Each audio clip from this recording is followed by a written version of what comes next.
चलो आ जाओ दोस्तों। डेटाडॉग सिलिकॉन वैली की एक कंपनी है। इसकी आई बुक लेकर आया हूं। 12 चैप्टर की आई बुक है और हर चैप्टर में इसकी सफलता की कहानी को अलग अलग पहलू से मैं आपके सामने प्रस्तुत करूंगा हर एक चैप्टर को। तो पूरी 12 चैप्टर की बुक, पूरी स्टोरी को, सक्सेस स्टोरी को, डेटाडॉग की सक्सेस स्टोरी को एंजॉय, एक प्रेरणादायक अंदाज में आपके सामने प्रस्तुत करूंगा और एंजॉय करते हैं दोस्तों। तो पहले चैप्टर से शुरुआत करते हैं। डेटाडॉग कंपनी सफल कैसे बनी, ये आप ध्यान में रखना और बाद में कहानी में यही ढूंढने की कोशिश करना कि सफल कैसे बनी। और आप भी व्यवसाय करते होंगे, मुझे पता है, तो आपके व्यवसाय में भी ये प्रेरणा कुछ न कुछ काम आएगी जरूर। तो दोस्तों, संस्थापकों की प्रारंभिक पृष्ठभूमि पहला चैप्टर है। डेटाडॉग की सफलता की नींव दो असाधारण इंजीनियरों की दूरदर्शिता और तकनीकी एक्सपर्टीज पर टिकी है। कंपनी के संस्थापक ओलिवियर पोमेल और एलेक्सिस लेक्वॉक दोनों फ्रांस के मूल निवासी हैं। इनकी मुलाकात सबसे पहले फ्रांस के प्रतिष्ठित इंजीनियरिंग संस्थान इकोल सेंट्रल पेरिस में हुई, जहां दोनों ने कंप्यूटर साइंस में मास्टर डिग्री हासिल की।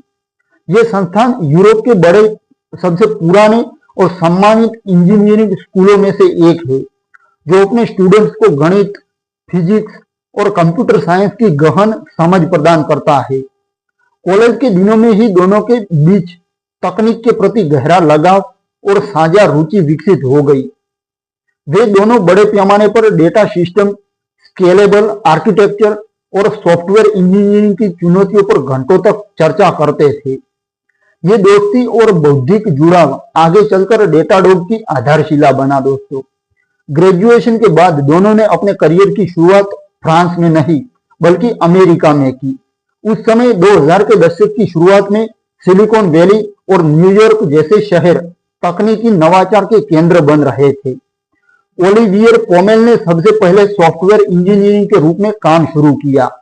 केवल 3 वर्षों की छोटी अवधि में ही वे अपनी तकनीकी कुशलता और नेतृत्व क्षमता के बल पर तेजी से आगे बढ़े। वे वायरलेस जनरेशन नामक कंपनी में पहुंचे, जो उस समय K-12 शिक्षा क्षेत्र के लिए डेटा संचालित प्लेटफॉर्म विकसित कर रही थी। वायरलेस जनरेशन बाद में न्यूज कॉर्प द्वारा खरीद ली गई और इसका नाम एम्पलीफाई हो गया। यहाँ ओलिवियर को टेक्नोलॉजी का उपाध्यक्ष यानी वाइस प्रेसिडेंट ऑफ टेक्नोलॉजी बनाया गया। उनकी जिम्मेवारी थी बड़े पैमाने पर डेटा सिस्टम्स का निर्माण करना, जो लाखों शिक्षकों और स्टूडेंट्स के डेटा को हैंडल कर सके। ये काम आसान नहीं था, क्योंकि सिस्टम को उच्च उपलब्धता, तेज प्रदर्शन और स्केलेबिलिटी की जरूरत थी। इसी कंपनी में एलेक्सिस लेक्वॉक भी इंजीनियरिंग टीम का हिस्सा थे। एलेक्सिस भी इकोल सेंट्रल पेरिस के ही स्टूडेंट रहे थे और ओलिवियर के साथ कॉलेज के दिनों की दोस्ती को यहाँ फिर से जीवंत किया उन्होंने। दोनों ने मिलकर जटिल डेटा पाइपलाइंस, डिस्ट्रीब्यूटेड सिस्टम्स और रियल टाइम एनालिटिक्स पर काम किया। वायरलेस जनरेशन का प्लेटफॉर्म शिक्षा क्षेत्र में क्रांतिकारी था। ये शिक्षकों को स्टूडेंट्स के परफॉर्मेंस का तुरंत विश्लेषण देकर बेहतर शिक्षण में मदद करता था। लेकिन इस बड़े पैमाने के सिस्टम को चलाने में एक बड़ी समस्या बार बार सामने आती थी, मौजूदा मॉनिटरिंग टूल की कमी। उस समय उपलब्ध टूल्स जैसे नागियोस, गैंग्लिया या अन्य ओपन सोर्स समाधान मुख्य रूप से स्थिर सर्वर वातावरण के लिए बने थे। वे डायनामिक, स्केल करने वाले और स्केल करने वाले सिस्टम की जरूरतों को पूरा नहीं कर पाते थे। हजारों मैट्रिक्स लोड और ट्रेस एकत्र करना, उन्हें सह संबंधित करना और एक जगह विजुअलाइज करना बेहद मुश्किल था। ओलिवियर और एलेक्सिस दोनों दोस्तों जो फाउंडर, उनकी कहानी है। तो ओलिवियर और एलेक्सिस ने खुद ये समस्या रोजाना महसूस की। जब भी कोई आउटेज होता या परफॉर्मेंस गिरता तो डीबगिंग में घंटों लग जाते थे, क्योंकि डेटा बिखरा हुआ रहता था। इंफ्रास्ट्रक्चर टीम और डेवलपमेंट टीम के बीच संचार की खाई स्पष्ट दिखती थी। दोनों संस्थापकों ने कई बार देर रात तक बैठकर इस समस्या पर चर्चा की। वे सोचते थे कि एक ऐसा टूल होना चाहिए जो सभी data sources, server, database, applications, cloud services से जानकारी एकत्र करे और एक एकीकृत डैशबोर्ड पर दिखाए। ये टूल हल्का हो, आसानी से इंस्टॉल हो और विभिन्न टेक्नोलॉजी स्टैक्स के साथ सहजता से काम करे। ये विचार धीरे धीरे आकार लेने लगा दोस्तों। 2009 के आसपास दोनों ने अपने खाली समय में प्रोटोटाइप बनाना शुरू कर दिया। उन्होंने पाइथन लैंग्वेज, जो प्रोग्रामिंग लैंग्वेज आती है, उसमें एक पाइथन लैंग्वेज में एक साधारण एजेंट लिखा जो मैट्रिक्स कलेक्ट करता था। ये शुरुआती प्रयोग ही आगे चलकर डेटाडॉग का पहला प्रोडक्ट बना। अब दोस्तों, वायरलेस जनरेशन में काम करते हुए दोनों ने क्लाउड कंप्यूटिंग के शुरुआती दौर को करीब से देखा। अमेज़न वेब सर्विसेज ने 2006 में EC2 लॉन्च किया था और कंपनियां धीरे धीरे अपने ऑन प्रेमाइसेस सर्वर से क्लाउड पर शिफ्ट हो रही थी। इस बदलाव के साथ मॉनिटरिंग की जरूरतें पूरी तरह बदल गई। पुराने टूल्स क्लाउड की ऑटो स्केलिंग, कंटेनराइजेशन और माइक्रो सर्विसेज जैसी नई टेक्नोलॉजी को समझ नहीं पाते थे। ओलिवियर और एलेक्सिस को लगा कि बाजार में एक बड़ा गैप है। मौजूदा समाधान या तो बहुत महंगे थे या बहुत जटिल थे। वे एक ऐसा सॉफ्टवेयर एज अ सर्विस आधारित प्लेटफॉर्म बनाना चाहते थे जो डेवलपर्स और ऑपरेशंस टीमों दोनों के लिए उपयोगी हो। जो डेव ऑप्स कल्चर को सपोर्ट करे और साइलो को तोड़ दे। अब दोस्तों, ये साझा दृष्टि ही दोनों को एकजुट करती गई। ओलिवियर अपनी नेतृत्व क्षमता और बिजनेस समझ के लिए जाने जाते थे, जबकि एलेक्सिस तकनीकी गहराई और इनोवेटिव आइडियाज के लिए जाने जाते थे। दोनों ने मिलकर निर्णय लिया कि अब समय आ गया है अपनी कंपनी शुरू करने का। 2010 में उन्होंने वायरलेस जनरेशन को छोड़ा और न्यूयॉर्क सिटी में डेटाडॉग की स्थापना की। यह निर्णय आसान नहीं था, क्योंकि दोनों के पास पहले से स्थिर नौकरियां और जिम्मेवारी थी, लेकिन उनकी तकनीकी विशेषज्ञता, शेयर किया हुआ एक्सपीरियंस और समस्या को गहराई से समझने की क्षमता ने उन्हें ये जोखिम उठाने की हिम्मत दी। अब दोस्तों, संस्थापकों की यह प्रारंभिक पृष्ठभूमि ही डेटाडॉग को अन्य स्टार्टअप से अलग करती है। ये कोई साधारण उद्यमी नहीं थे, वे खुद उस समस्या से गुजरे थे जिसे वे सॉल्व करने जा रहे थे। इकोल सेंट्रल पेरिस की कठोर ट्रेनिंग ने उन्हें मजबूत तकनीकी आधार दिया, जबकि वायरलेस जनरेशन के अनुभव ने व्यावहारिक समझ दी। ये संयोजन आगे चलकर कंपनी की सफलता का सबसे बड़ा कारण बना। दोनों की दोस्ती, विश्वास और पूरक टैलेंट ने एक ऐसी टीम बनाई जो चुनौतियों का सामना करने के लिए हमेशा तैयार रही। यही प्रारंभिक यात्रा थी जिसने डेटाडॉग को क्लाउड मॉनिटरिंग की दुनिया में एक नया मानक स्थापित करने की प्रेरणा दी। अब दोस्तों, बढ़ते हैं नेक्स्ट चैप्टर की ओर। दूसरा चैप्टर, समस्या की कैसे कंपनी सक्सेसफुल होती है, तो सब कुछ हम देखेंगे। कहानी को एंजॉय करते हैं, दूसरा चैप्टर शुरू करते हैं। समस्या की पहचान और विचार का जन्म। समस्या की पहचान कैसे हुई और विचार का जन्म कैसे हुआ, वो सब कुछ जानते हैं दूसरे चैप्टर में। तो डेटाडॉग का विचार उस दौर में जन्मा जब क्लाउड कंप्यूटिंग दुनिया भर की कंपनियों के लिए एक नया मानक बन रहा था। 2000 के दशक के अंतिम वर्षों में इंटरनेट और सॉफ्टवेयर इंडस्ट्री तेजी से बदल रही थी। कंपनियां अपने डेटा सेंटर और सर्वर्स को खुद मैनेज करने के बजाय क्लाउड सर्विसेज की ओर बढ़ रही थी। अमेज़न वेब सर्विसेज ने 2006 में अपनी क्लाउड सर्विस EC2 लॉन्च की थी, जिसने कंपनियों को सर्वर किराए पर लेने की सुविधा दी। इसके बाद माइक्रोसॉफ्ट एज्योर और गूगल क्लाउड प्लेटफॉर्म भी बाजार में आए। ये बदलाव क्रांतिकारी था, क्योंकि इससे कंपनियां तेजी से स्केल कर सकती थी, नए फीचर्स लॉन्च कर सकती थी और लागत बचा सकती थी। लेकिन इस बदलाव के साथ एक गंभीर समस्या भी सामने आई। पुराने मॉनिटरिंग और ऑब्जर्वेबिलिटी टूल्स इस नए क्लाउड नेटिव वातावरण के साथ तालमेल नहीं बिठा पा रहे थे। ओलिवियर पोमेल और एलेक्सिस ले क्वोक दोनों ने ये समस्या सबसे पहले वायरलेस जनरेशन में काम करते हुए महसूस की थी। उनकी कंपनी का प्लेटफॉर्म एजुकेशन सेक्टर के लिए था, जहां लाखों यूजर्स का डेटा रियल टाइम में प्रोसेस होता था।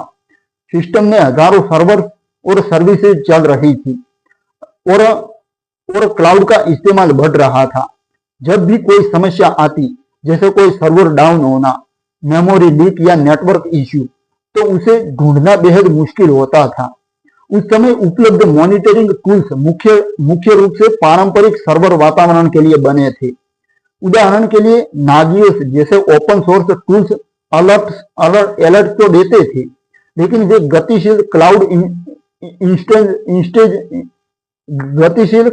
इंस्टेंसेज को ट्रैक नहीं कर पाते थे।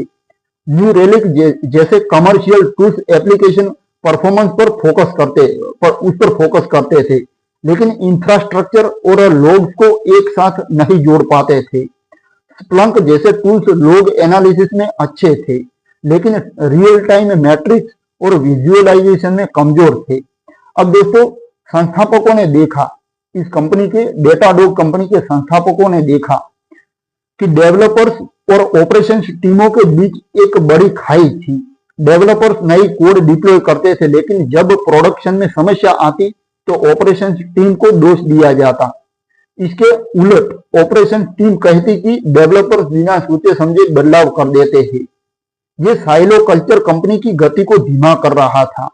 डेव ऑप्स मूवमेंट उस समय उभर रहा था, जो दोनों टीमों को एक साथ लाने की बात करता था, लेकिन इसके लिए सही टूल्स की कमी थी।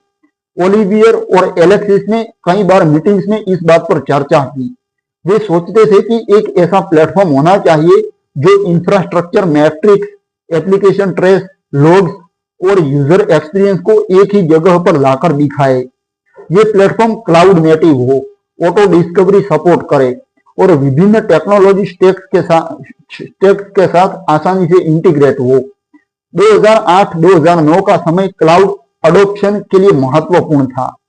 कंपनियां जैसे नेटफ्लिक्स और एयरबीएनबी क्लाउड पर पूरी तरह शिफ्ट हो रही थी और माइक्रो सर्विसेज आर्किटेक्चर अपना रही थी। इन आर्किटेक्चर्स में सैकड़ों छोटी छोटी सर्विसेज होती थी, जो अलग अलग कंटेनर्स में चलती थी। पुराने टूल्स इनकी गतिशीलता को हैंडल नहीं कर पाते थे।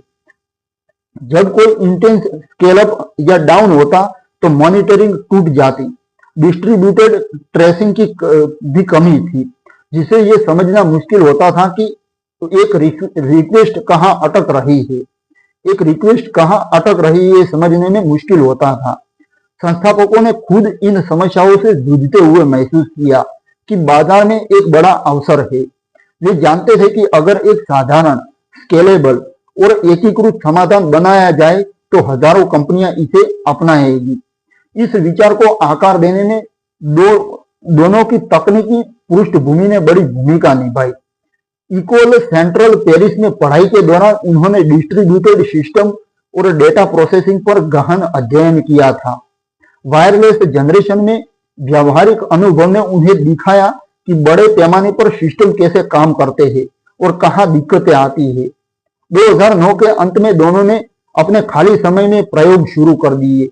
उन्होंने एक साधारण एजेंट बनाया जो सर्वर से मैट्रिक्स कलेक्ट करता था और उन्हें क्लाउड पर भेजता था। ये एजेंट पाइथन में लिखा गया था और बहुत हल्का था। शुरुआती टेस्ट में ये अच्छा काम कर रहा था। उन्होंने सोचा कि इसे software as a service model पर बनाया जाए। ग्राहक सिर्फ साइन अप करे और एजेंट इंस्टॉल करे, बाकी सब क्लाउड पर हैंडल हो। ये विचार कई पहलुओं से क्रांतिकारी था। पहला पहलू ये कि ये मल्टी क्लाउड और हाइब्रिड एनवायरमेंट्स को सपोर्ट करता था। दूसरा, ये ओपन इंटीग्रेशन पर आधारित था। ग्राहक अपनी पसंद की टेक्नोलॉजी इस्तेमाल कर सकते थे। तीसरा, ये डेवलपर्स के लिए फ्रेंडली था। सुंदर डैशबोर्ड, क्वेरी लैंग्वेज और अलर्ट्स को समझने में आसान हो। संस्थापकों को लगा कि मौजूदा टूल्स या तो बहुत जटिल है या बहुत महंगे हैं। वे एक ऐसा प्रोडक्ट बनाना चाहते थे जो स्टार्टअप से लेकर बड़े एंटरप्राइज तक सभी के लिए उपयोगी हो। धीरे धीरे ये विचार एक ठोस योजना में बदल गया दोस्तों। ओलिवियर और एलेक्सिस ने बाजार रिसर्च की, यानी मार्केट रिसर्च की। उन्होंने अन्य इंजीनियरों से बात की, कॉन्फ्रेंस में गए और देखा कि हर जगह यही शिकायत है। 2010 की शुरुआत में उन्होंने निर्णय लिया कि अब समय है कंपनी शुरू करने का। वे जानते थे कि ये जोखिम भरा है, लेकिन समस्या इतनी बड़ी थी कि समाधान जरूर सफल होने वाला था। ये समस्या की गहरी समझ और सही समय पर विचार का जन्म ही था जिसने डेटाडॉग को जन्म दिया। बिना इस आधार के कंपनी की आगे की यात्रा संभव नहीं होती दोस्तों। यही वह क्षण था, यही वह मोमेंट था जब दो इंजीनियरों का सपना एक वास्तविकता की ओर बढ़ चला। अब दोस्तों बढ़ते हैं आगे तीसरे चैप्टर की ओर। कंपनी की स्थापना कैसे हुई वो जानते हैं तीसरे चैप्टर में। तो दोस्तों 2010 का वर्ष डेटाडॉग के लिए एक निर्णायक मोड़ था। ओलिवियर पोमेल और एलेक्सिस वोक ने अपनी स्थिर नौकरियों को छोड़कर पूरी तरह से अपने विचार को समर्पित कर दिया खुद को। दोनों ने मिलकर निर्णय लिया कि अब समय आ गया है अपनी कंपनी शुरू करने का। वे जानते थे कि क्लाउड मॉनिटरिंग का बाजार तेजी से बढ़ रहा है और उनकी दृष्टि वाला प्लेटफॉर्म इसमें क्रांति ला सकता है। न्यूयॉर्क सिटी को कंपनी का मुख्यालय बनाने का फैसला इसलिए लिया गया क्योंकि ये शहर तकनीकी स्टार्टअप्स का केंद्र था। यहाँ टैलेंट आसानी से उपलब्ध था, इन्वेस्टर्स से निकटता थी और क्लाउड आधारित कंपनियों का इकोसिस्टम मजबूत था। सिलिकॉन वैली की बजाय न्यूयॉर्क चुनना एक सोचा समझा कदम था। यहाँ फाइनेंशियल सर्विसेज, मीडिया और ई कॉमर्स कंपनियां ज्यादा थी जो क्लाउड पर तेजी से शिफ्ट हो रही थी। कंपनी की आधिकारिक स्थापना जून 2010 में हुई।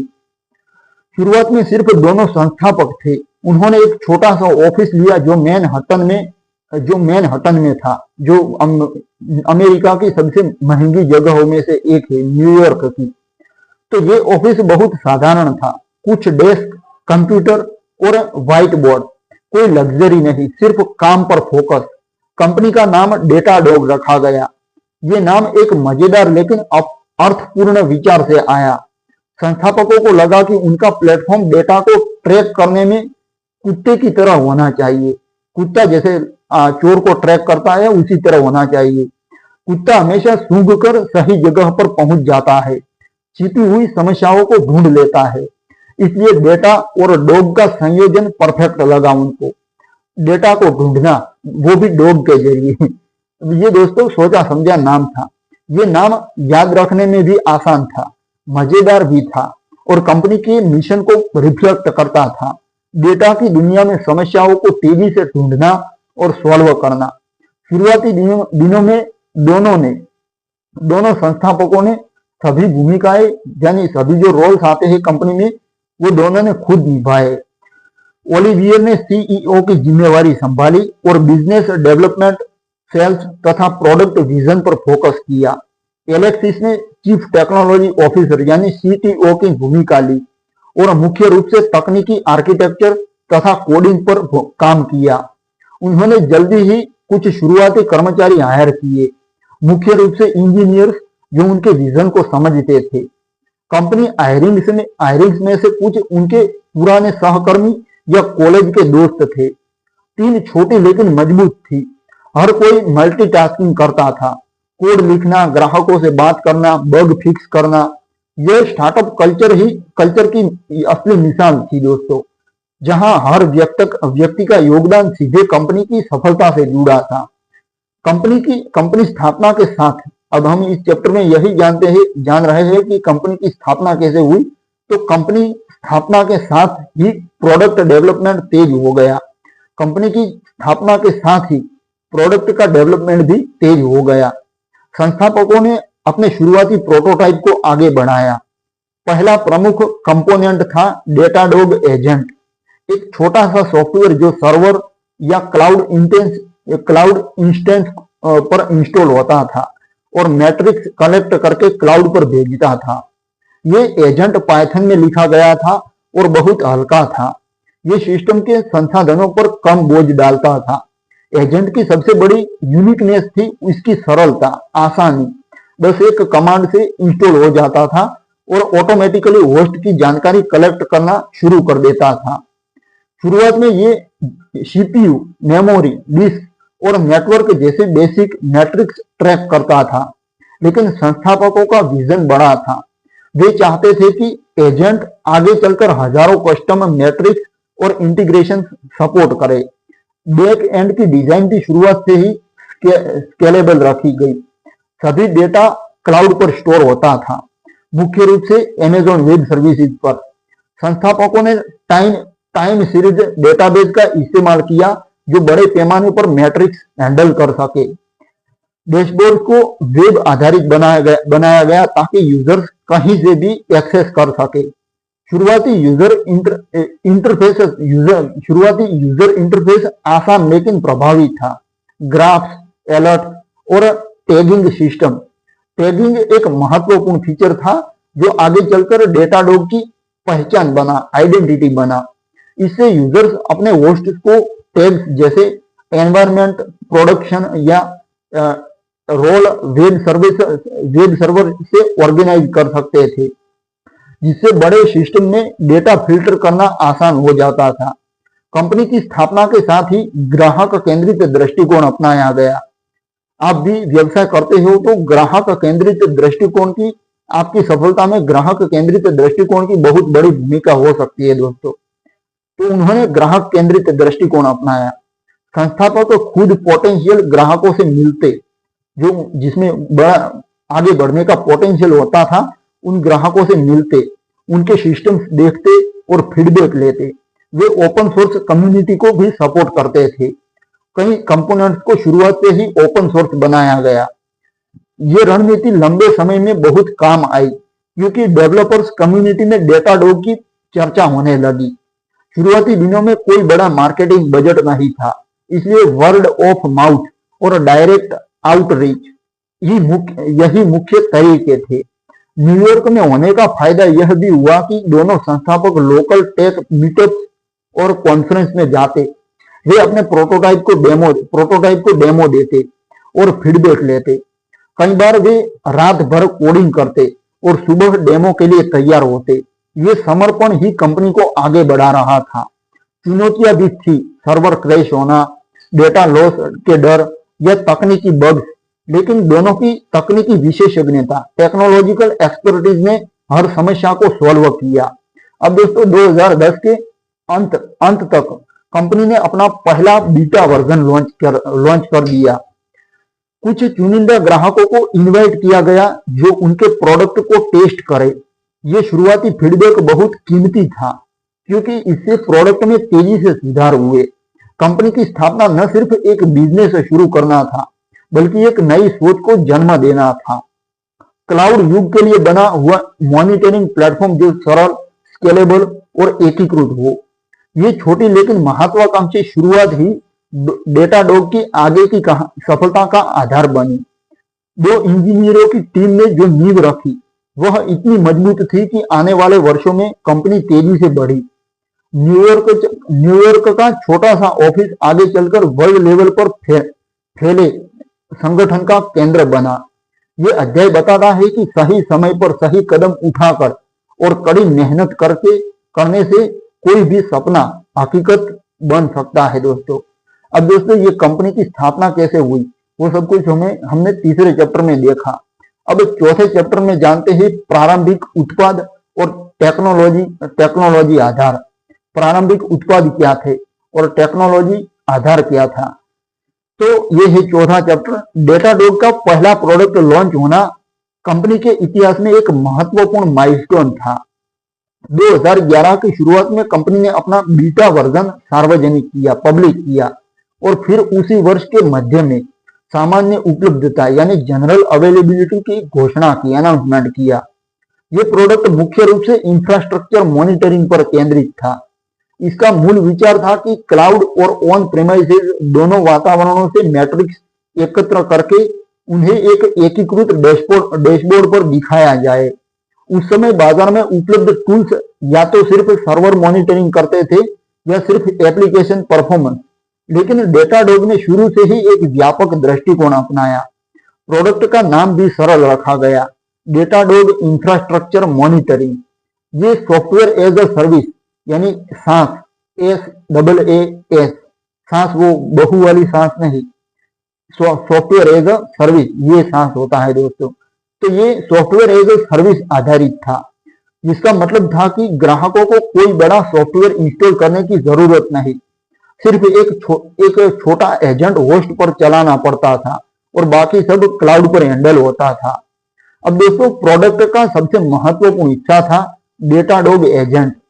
ये एक ओपन सोर्स सॉफ्टवेयर था जो शुरुआत में पाइथन में लिखा गया था। एजेंट की डिजाइन बहुत सोच समझ कर की गई थी।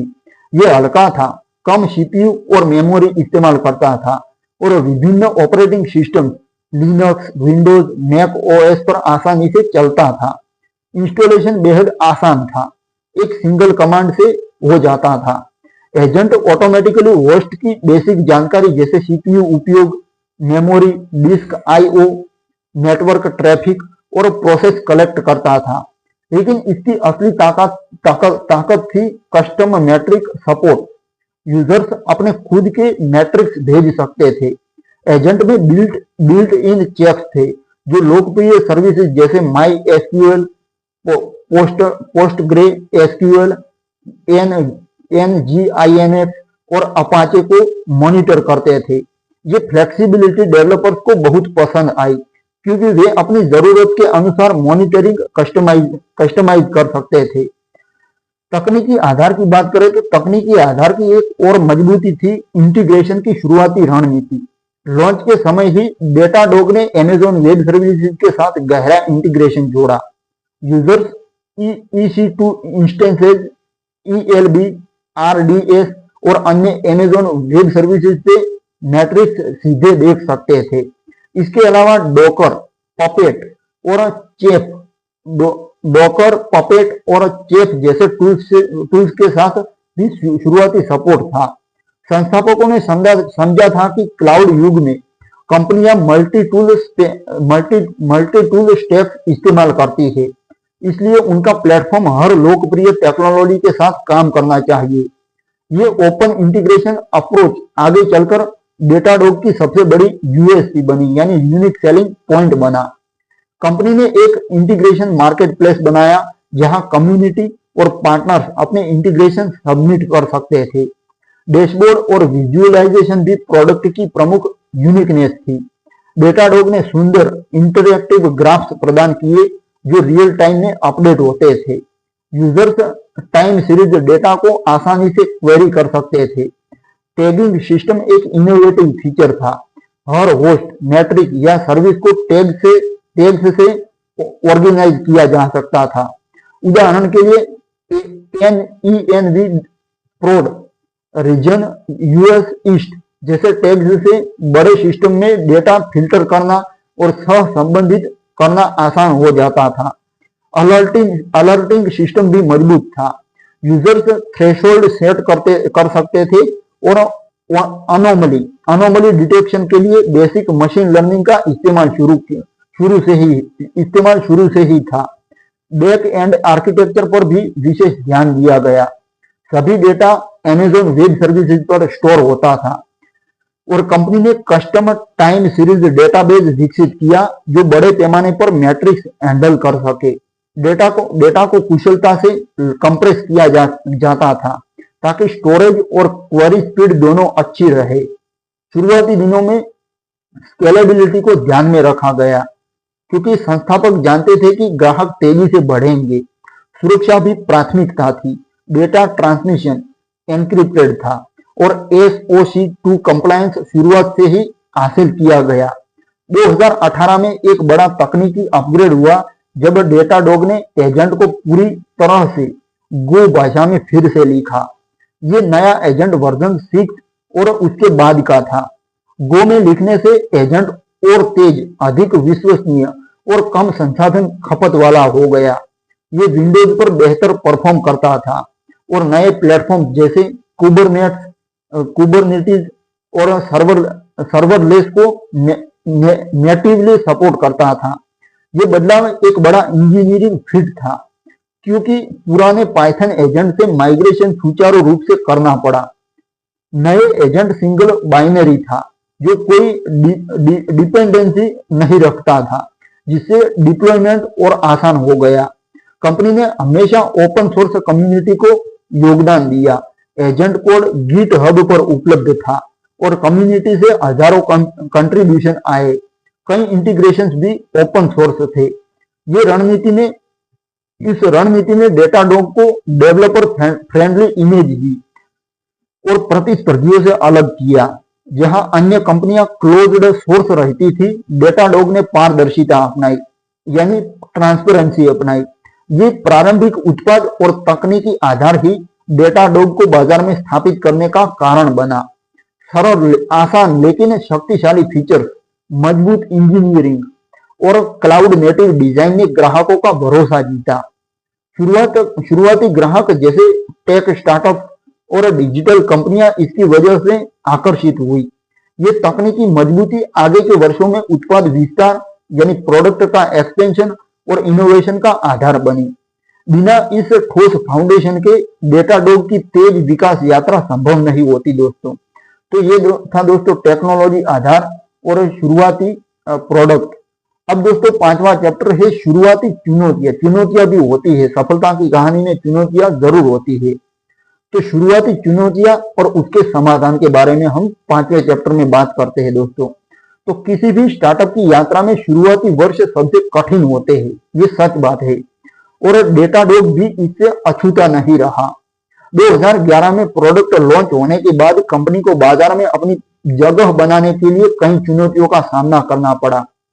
उस समय मॉनिटरिंग और ऑब्जर्वेबिलिटी क्षेत्र में पहले से ही बड़े और स्थापित खिलाड़ी मौजूद थे। New relic application performance monitoring में लीडर था। स्प्लंक लॉग एनालिसिस के लिए जाना जाता था, जबकि नागियोस और जबिक्स जैसे open source tools infrastructure monitoring में लोकप्रिय थे। ये कंपनियां वर्षों से बाजार में थी, उनके पास बड़े सेल्स टीम्स थे और एंटरप्राइज ग्राहक पहले से ही उनके साथ जुड़े थे। एक नई कंपनी के रूप में डेटाडॉग को सबसे बड़ी चुनौती थी ग्राहकों का भरोसा जीतना। कई संभावित यूजर्स सोचते थे कि एक छोटे स्टार्टअप का टूल कितना विश्वसनीय होगा, खासकर जब प्रोडक्शन सिस्टम की मॉनिटरिंग की बात आती थी। कोई भी कंपनी डाउन टाइम या डेटा लॉस का जोखिम नहीं उठाना चाहती थी। इस चुनौती का समाधान संस्थापकों ने बहुत सोच समझ कर निकाला। उन्होंने फ्री ट्रायल और फ्रीमियम मॉडल को अपनी मुख्य रणनीति बनाया। यूजर्स बिना कोई प्रतिबद्धता के प्रोडक्ट को टेस्ट कर सकते थे। ऑनबोर्डिंग को जितना संभव हो सरल रखा गया। एजेंट इंस्टॉल करना मिनटों का काम था और शुरुआती डैशबोर्ड तुरंत उपयोगी जानकारी दिखाते थे। ओलिवियर पोमेल और एलेक्सिस ले कोक खुद शुरुआती ग्राहकों से सीधे बात करते थे। वे ईमेल्स का जवाब देते, कॉल पर डेमो देते और कभी कभी ग्राहकों के सिस्टम्स में खुद जाकर समस्याएं सॉल्व करते। ये पर्सनल टच बहुत प्रभावी साबित हुआ, क्योंकि ग्राहक महसूस करते थे कि कंपनी वाकई उनकी समस्याओं को समझती है। कई बार तो संस्थापक रात भर जागकर बग्स फिक्स करते और सुबह अपडेट रिलीज कर देते। ये उनका जो समर्पण था ग्राहकों के प्रति, वो ग्राहकों में भरोसा पैदा करता था। एक और बड़ी चुनौती थी दोस्तों तकनीकी स्केलिंग। जैसे जैसे पहले ग्राहक जुड़े, डेटा वॉल्यूम तेजी से बढ़ने लगा। हजारों होस्ट से मैट्रिक्स आ रहे थे और उन्हें रियल टाइम में प्रोसेस करना, स्टोर करना और क्वेरी करना पड़ता था। शुरुआती back and Amazon web services पर था, लेकिन बड़े लोड में परफॉर्मेंस इश्यूज आने लगे। डेटा स्टोरेज और क्वेरी स्पीड बनाए रखना मुश्किल हो रहा था। संस्थापकों की टेक्नोलॉजिकल एक्सपर्टीज यहां पर काम आई। उन्होंने बैक एंड को लगातार ऑप्टिमाइज किया, कस्टम कंप्रेशन को एल्गोरिदम विकसित किए, डेटा को कुशलता से पार्टीशन किया और कैशिंग लेयर्स जोड़ी। साथ ही उन्होंने मॉनिटरिंग सिस्टम को खुद डेटाडॉग से ही मॉनिटर करना शुरू किया।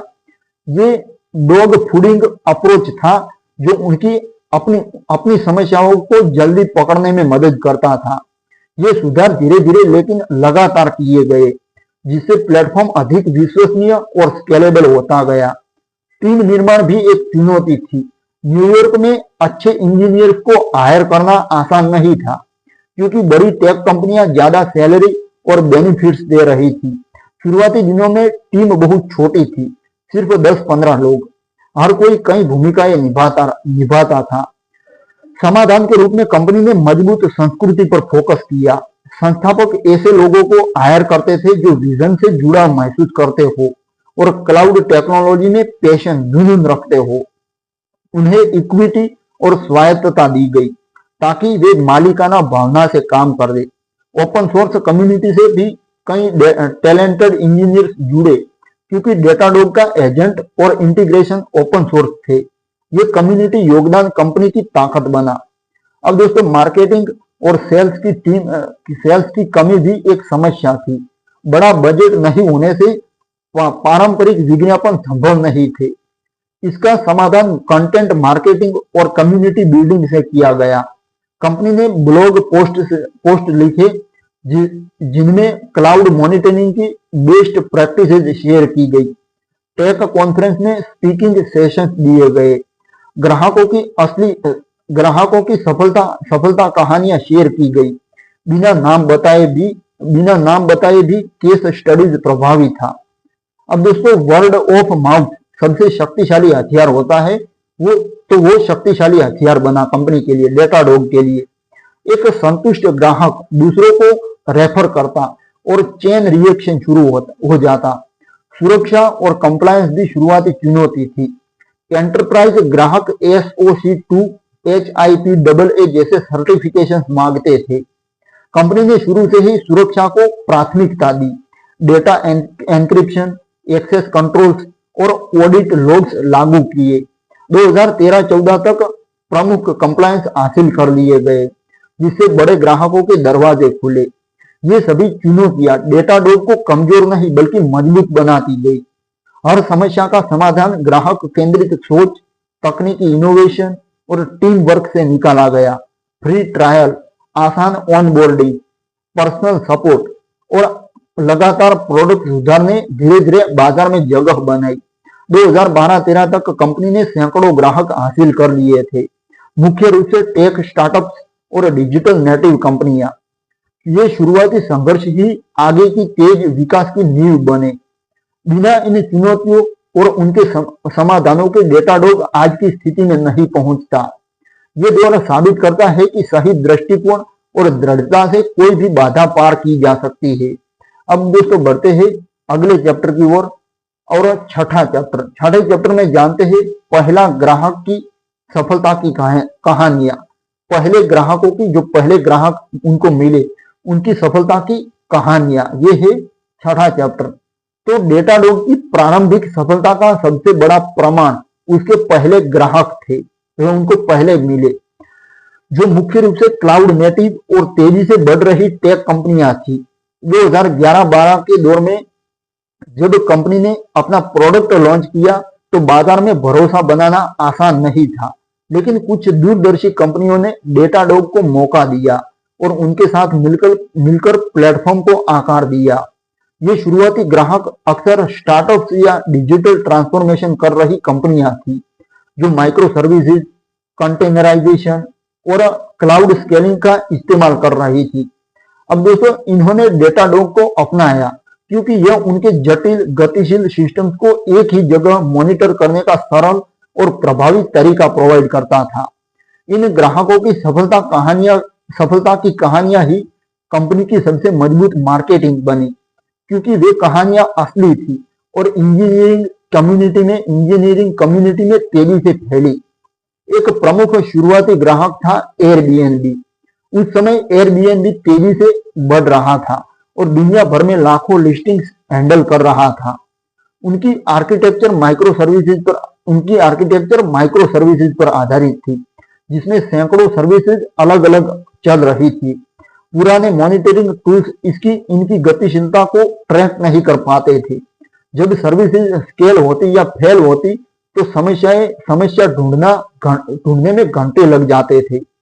एयरबीएनबी की टीम ने डेटाडॉग अपनाया, क्योंकि इसका एजेंट आसानी से उनके अमेज़न वेब सर्विसेज और डॉकर एनवायरनमेंट में इंस्टॉल हो गया। टैगिंग सिस्टम ने उन्हें अपनी सर्विसेज को ऑर्गेनाइज करने में मदद की और एकीकृत डैशबोर्ड से इंफ्रास्ट्रक्चर और एप्लीकेशन मैट्रिक्स एक साथ दिखने लगे। नतीजा ये हुआ कि डाउन टाइम बहुत कम हुआ और इंजीनियर्स ज्यादा तेजी से समस्याएं सॉल्व करने लगे। एयरबीएनबी के इंजीनियर्स ने कम्युनिटी मीटअप्स और ब्लॉग्स में डेटाडॉग की तारीफ की, जिससे अन्य स्टार्टअप्स का ध्यान आकर्षित हुआ। दोस्तों, इस तरह नेटफ्लिक्स जैसी कंपनी ने भी डेटाडॉग को जल्दी अपनाया। नेटफ्लिक्स क्लाउड मॉनिटरिंग का पायनियर था और चाओस इंजीनियरिंग जैसी प्रैक्टिसेज के लिए जाना जाता था। उनके सिस्टम में हजारों माइक्रो सर्विसेज चलती थी और हाई अवेलेबिलिटी सबसे बड़ी प्राथमिकता थी।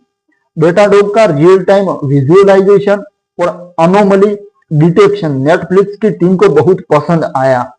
इससे वे अपने सिस्टम की हेल्थ को लगातार ट्रैक कर पाते थे और प्रिवेंटिव एक्शन ले सकते थे।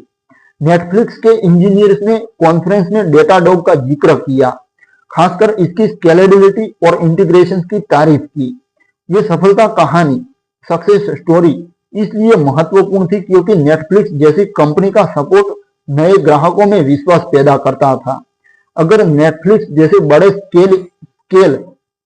स्केल पर ये काम कर रहा है तो हमारी कंपनी के लिए भी काम करेगा। फेसबुक, अब जो मेटा के तहत आता है, वो भी शुरुआती ग्राहकों में से एक था। सोशल मीडिया की दिग्गज कंपनी के पास दुनिया का सबसे बड़ा इंफ्रास्ट्रक्चर था, जिसमें अरबों यूजर्स का ट्रैफिक हैंडल होता था। उनकी टीम विभिन्न टूल्स इस्तेमाल करती थी, लेकिन डेटाडॉग ने उन्हें एक यूनिफाइड व्यू दिया। खासकर अमेज़न वेब सर्विसेज इंटीग्रेशन और कस्टम मैट्रिक्स सपोर्ट ने उनके बड़े पैमाने के ऑपरेशंस को सरल बनाया। फेसबुक के इंजीनियर्स ने ओपन सोर्स कम्युनिटी में डेटाडॉग के इंटीग्रेशन को कंट्रीब्यूट किया, जिससे दोनों के बीच मजबूत रिश्ता बना।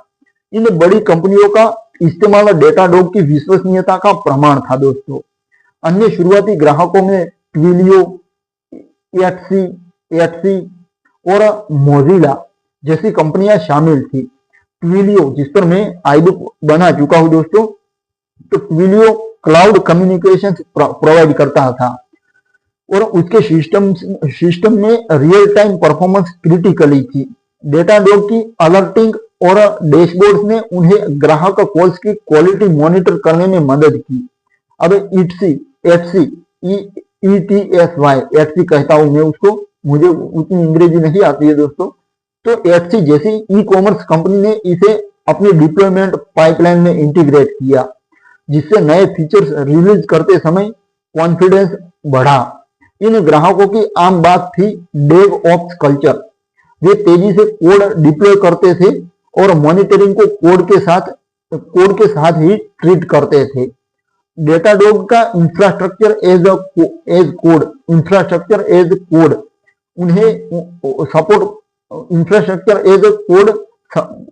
उन्हें परफेक्ट लगा।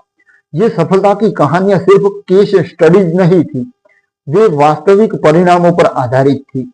ग्राहकों ने खुद बताया कि डेटाडॉग की वजह से मीट टाइम टू रिजोल्व यानी MTTR कम हुआ। मीट टाइम टू रिजोल्व कम हुआ। डाउन टाइम घंटों से मिनटों में आ गया और टीमों के बीच सहयोग बढ़ा। सबसे महत्वपूर्ण था कि ये ग्राहक खुद डेटाडॉग को प्रमोट करते थे। टीम टेक मीटअप्स, कॉन्फ्रेंसेज जैसे अमेज़न वेब सर्विसेज री इवेंट या डेव ऑप्स डेज में उनके इंजीनियर स्पीक करते और डेटाडॉग का उदाहरण देते। सोशल मीडिया और ब्लॉग्स पर भी चर्चा होती। ये वर्ड ऑफ माउथ ग्रोथ अविश्वसनीय रूप से प्रभावी थी, क्योंकि इंजीनियर्स एक दूसरे पर भरोसा करते हैं। एक संतुष्ट ग्राहक 10 नए ला सकता था, 10 नए ग्राहक ला सकता था। संस्थापक इस फीडबैक को बहुत गंभीरता से लेते थे। वे ग्राहकों से नियमित बात करते और उनके सुझावों को प्रोडक्ट में शामिल करते। कई फीचर्स जैसे बेहतर टैगिंग या नए इंटीग्रेशन इसी फीडबैक से आए। ये सहयोगी अप्रोच ने ग्राहकों को पार्टनर जैसा महसूस कराया। नतीजा ये हुआ कि शुरुआती ग्राहक लंबे समय तक बने रहे और जैसे जैसे वे बढ़े, डेटाडॉग का उपयोग भी बढ़ा। 2013-14 तक डेटाडॉग के पास सैकड़ों ग्राहक हो गए थे दोस्तों, और ये शुरुआती सफलताएं ही इसका कारण थी। ये शुरुआती सफलताएं ही इसका कारण थी। ये कहानियां कंपनी की मार्केटिंग का सबसे शुद्ध रूप थी, बिना बड़े विज्ञापन के, सिर्फ वास्तविक मूल्य से। इन ग्राहकों ने न सिर्फ रेवेन्यू दिया, बल्कि डेटाडॉग को बाजार में स्थापित किया और आगे की विकास यात्रा के लिए मजबूत आधार प्रदान किया। ये दौर साबित करता है कि सही ग्राहकों के साथ शुरू करके और उनकी सफलता को अपनी सफलता बनाकर कोई भी कंपनी तेजी से आगे बढ़ सकती है दोस्तों। अब बढ़ते हैं 7वें चैप्टर की ओर। तो दोस्तों 7वां चैप्टर है सक्सेस स्टोरीज, हम जान रहे हैं। तो दोस्तों 7वां चैप्टर है उत्पाद पोर्टफोलियो का विस्तार, यानी प्रोडक्ट पोर्टफोलियो का विस्तार कैसे हुआ, वो सब कुछ जानते हैं 7वें चैप्टर में। तो डेटाडॉग की विकास यात्रा में एक महत्वपूर्ण मोड़ तब आया जब कंपनी ने अपने प्रोडक्ट पोर्टफोलियो को इंफ्रास्ट्रक्चर मॉनिटरिंग से आगे बढ़ाकर एक पूर्ण ऑब्जर्वेबिलिटी प्लेटफॉर्म में बदल दिया। शुरुआती वर्षों में फोकस सिर्फ सर्वर्स, क्लाउड इंस्टेंसेज और बेसिक मैट्रिक्स पर था, लेकिन ग्राहकों की बढ़ती जरूरतों और क्लाउड नेटिव टेक्नोलॉजी के विकास ने कंपनी को नए क्षेत्रों में कदम रखने के लिए प्रेरित किया। संस्थापकों का विजन शुरू से ही एक एकीकृत प्लेटफॉर्म का था, जहां infrastructure, application, logs, user experience और अन्य सभी डेटा सोर्सेज एक ही जगह पर सह संबंधित होकर दिखे। ये दृष्टिकोण धीरे धीरे वास्तविकता में बदल गया और हर नया फीचर मौजूदा प्लेटफॉर्म पर पूरी तरह इंटीग्रेटेड जोड़ा गया। नतीजा ये हुआ कि ग्राहकों को अलग अलग टूल्स की जरूरत न पड़ी। सब कुछ एक ही डैशबोर्ड और एक ही डेटा मॉडल पर उपलब्ध था। ये यूनिफाइड अप्रोच ही डेटाडॉग की सबसे बड़ी प्रतिस्पर्धी ताकत बनी। पहला बड़ा विस्तार एप्लीकेशन परफॉर्मेंस मॉनिटरिंग के रूप में आया। 2016-17 के आसपास डेटाडॉग ने एपीएम को आधिकारिक रूप से लॉन्च किया। एपीएम यानी एप्लीकेशन परफॉर्मेंस मॉनिटरिंग को आधिकारिक रूप से 2016-17 के आसपास डेटाडॉग ने लॉन्च किया। ये फीचर एप्लीकेशन के कोड लेवल परफॉर्मेंस को ट्रैक करता था, जैसे सर्विसेज के बीच रिक्वेस्ट का फ्लो, लेटेंसी, एरर रेट और डिस्ट्रीब्यूटेड ट्रेसिंग। उस समय माइक्रो सर्विसेज और कंटेनर ऑर्केस्ट्रेशन तेजी से लोकप्रिय हो रहे थे और डेवलपर्स को ये समझने में दिक्कत होती थी कि एक यूजर रिक्वेस्ट कहाँ अटक रही है। डेटाडॉग का एप्लीकेशन परफॉर्मेंस मॉनिटरिंग था, application performance monitoring tracing apply library provide करता था, जो प्रमुख भाषाओं जावा, पाइथन, गो, नोड, जेएस, रूबी आदि में आसानी से इंटीग्रेट हो जाती थी। सबसे खास बात थी इसका इंफ्रास्ट्रक्चर मॉनिटरिंग के साथ सीमलेस कनेक्शन। एक ही क्लिक में यूजर ट्रेस से संबंधित होस्ट मैट्रिक्स या लॉग्स देख सकते थे। ये सहसंबंध ग्राहकों के लिए गेम चेंजर साबित हुआ, क्योंकि समस्या की जड़ तेजी से ढूंढी जा सकती थी। इसके बाद लॉग मैनेजमेंट का विस्तार हुआ दोस्तों। 2018 में डेटाडॉग ने लॉग्स प्रोडक्ट को मजबूत किया, जिसकी शुरुआत कुछ साल पहले logmatic.io के अधिग्रहण से हुई थी। लॉग्स क्लाउड युग में बहुत बड़ा डेटा सोर्स है। क्लाउड युग में बहुत बड़ा डेटा सोर्स है।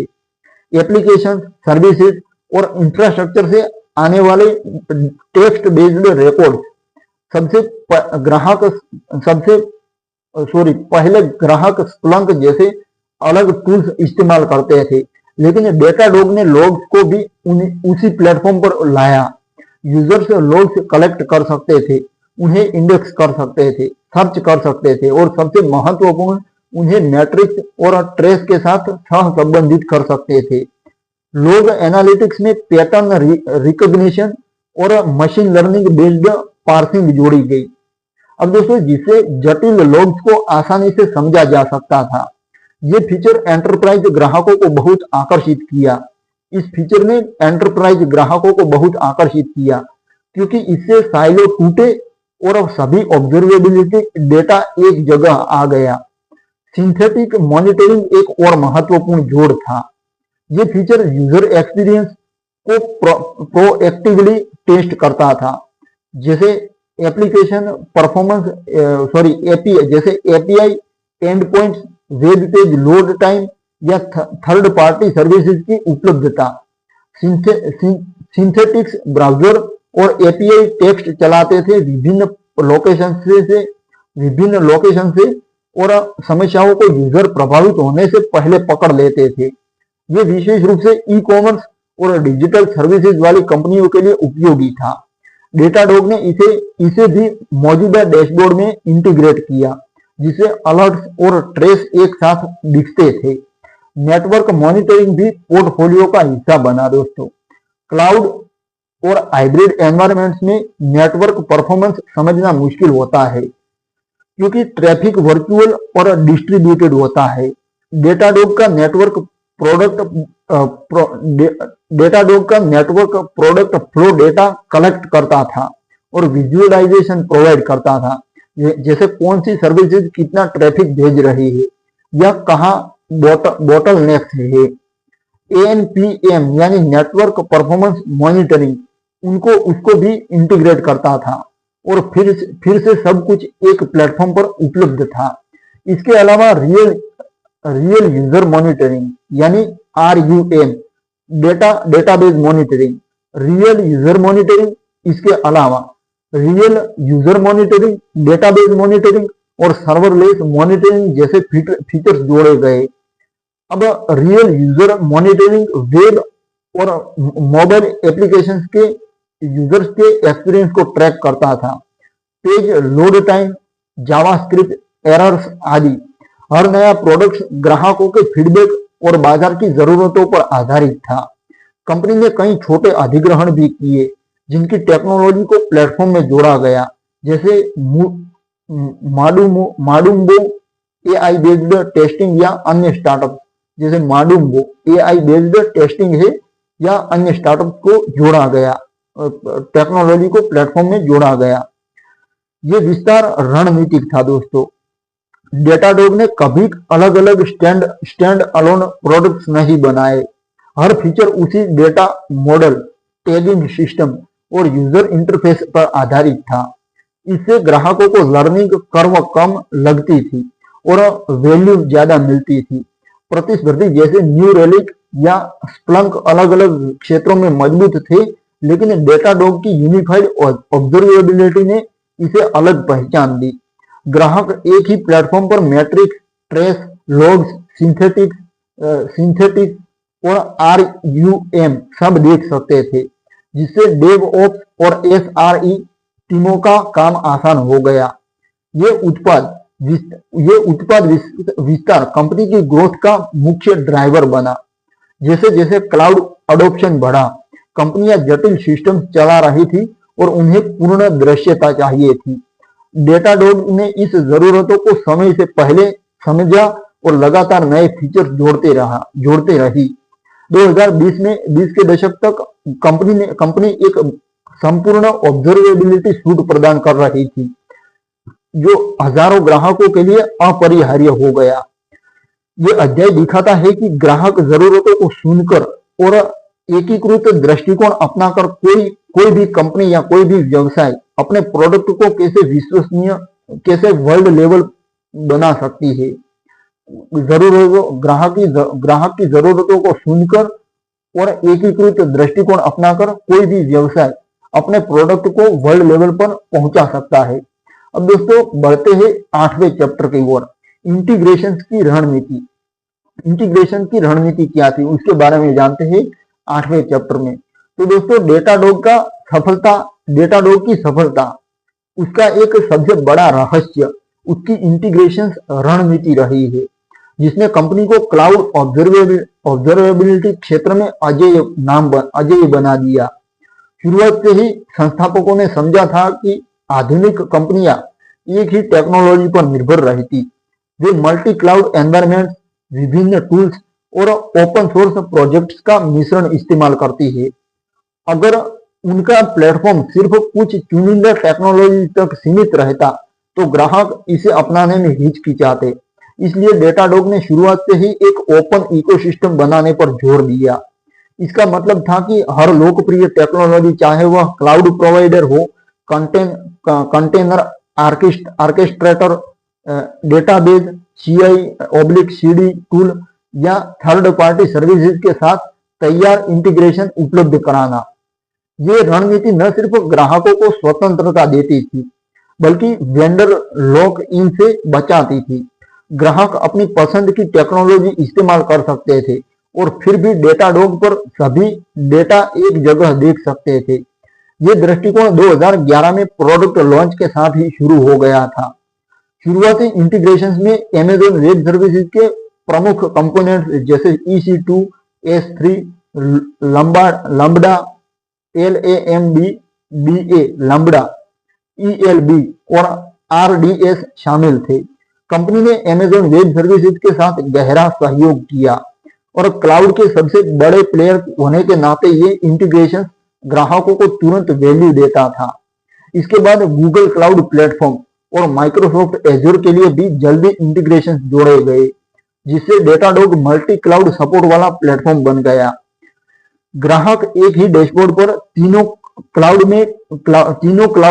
क्लाउड्स के मैट्रिक्स, लॉग्स और ट्रेस देख सकते थे। ये सुविधा उस समय दुर्लभ थी क्योंकि अधिक से ज्यादा प्रतिस्पर्धी 1 या 2 क्लाउड तक सीमित थे। अब दोस्तों कंटेनर और ऑर्केस्ट्रेशन टेक्नोलॉजी के उदय के साथ डेटाडॉग ने डॉकर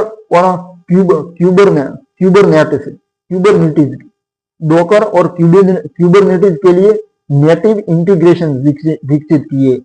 क्यूबरनेटिस इंटीग्रेशन विशेष रूप से क्रांतिकारी था क्योंकि ये cluster level matrix, code status, deployments और सर्विसेज को ऑटो डिस्कवर करता था। प्रोमेथियस जो ओपन सोर्स मॉनिटरिंग का मानक बन चुका था, उसके साथ भी गहरा इंटीग्रेशन जोड़ा गया। डेटाडॉग प्रोमेथियस मैट्रिक्स को सीधे सपोर्ट कर सकता था और उन्हें अपने टैगिंग सिस्टम के साथ जोड़ता था।